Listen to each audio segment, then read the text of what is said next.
it is fun to learn. I would say Charlie is much more of a learning machine than I am.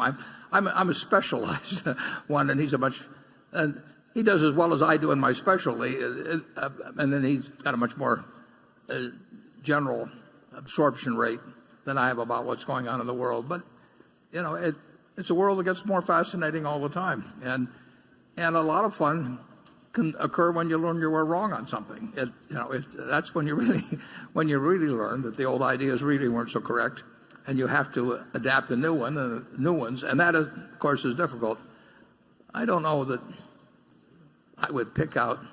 Well, I think actually what's going on in America is terribly, terribly interesting. And politically, all kinds of things, but just the way the world's unfolding.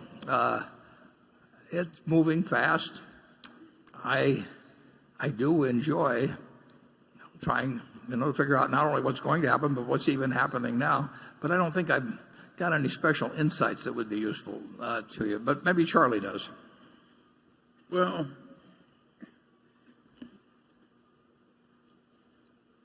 I think buying the Apple stock is a good sign in Warren.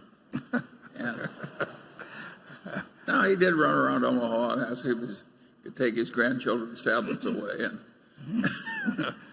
I mean, he did market research, and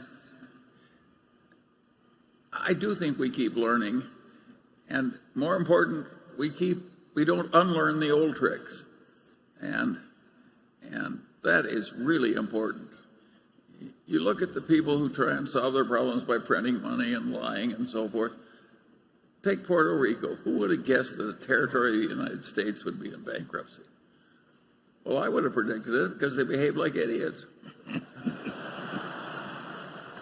And we did not buy any Puerto Rico bonds. No. And if you go to Europe, you look at the government bond portfolios we're required to hold in Europe.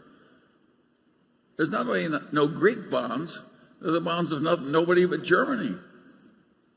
Just everywhere you look in Berkshire, somebody is being sensible.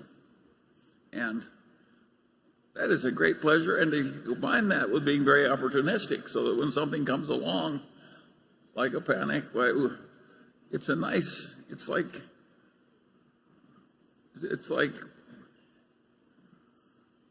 it's like playing with two hands instead of one in a game that requires two hands. It helps to have a fair-sized repertoire.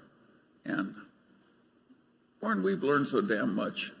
There are all kinds of things we've done in the last 10 years we would not have done 20 years ago.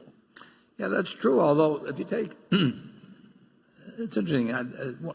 I've mentioned this before, but one of the best books on investment was written, I think in 1958. I think I read it around 1960, by Phil Fisher, called "Common Stocks and Uncommon Profits." And all the companies went to hell eventually. But it talked about the importance, or the usefulness of what he called the scuttlebutt method, and that was something I didn't learn from Graham, but every now and then it's turned out to be very useful. Now, it doesn't solve everything, and there's a whole lot of more aspects. I saw you do it with American Express and the salad oil scandal. Yeah. You're still doing it on Apple, decades later. Yeah. It in certain cases, you actually can learn a lot just by asking a lot of questions, and I give Phil Fisher credit. That book goes back a lot of years, but as Charlie said, some of the companies he picked as winners forever did sort of peter out on him. But the basic idea, you can learn a lot of things just by asking. In some cases, I used to.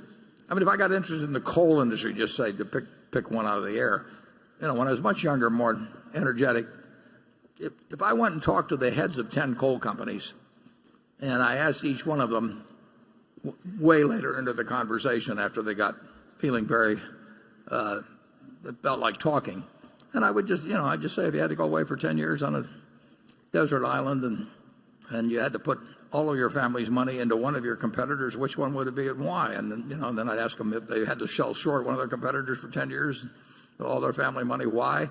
and everybody loves talking about their competitors. And if you do that with 10 different companies, you'll probably have a better fix on the economics of the coal industry than any one of those individuals has. I mean, there's ways of getting at things, and sometimes they're useful, sometimes they're not. But sometimes they can be very useful. And the idea of just learning more all the time about. I'm more specialized than that by far than Charlie. I mean, he wants to learn about everything, and I just want to learn about something that will help Berkshire. But it's a very it's a very useful attitude toward the world. And of course, I don't know who said it, but somebody said the problem is not in getting the new ideas, but shedding the old ones. And there's a lot of truth to that. We would never have bought ISCAR if it had come along 10 years earlier. We would never have bought precision cast parts if it had come along 10 years earlier. We are learning, and my God, we're still learning.